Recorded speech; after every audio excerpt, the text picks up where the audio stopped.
We've got the EAS from Gulf of Mexico. Special Marine warning.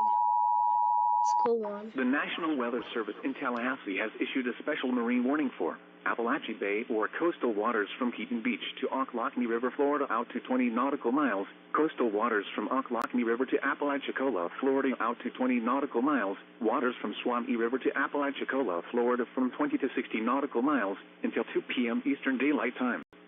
At 11:59 a.m. Eastern Daylight Time, strong thunderstorms were located along a line extending from 16 nautical miles southwest of St. Mark's to 13 nautical miles southeast of Empire Micah Wreck, moving east at 35 knots. Hazard, wind gusts 34 knots or greater. Source, radar indicated. Impact, expect wind gusts in excess of 34 knots, suddenly higher waves, frequent lightning, and heavy downpours. Make sure all on board are wearing life jackets.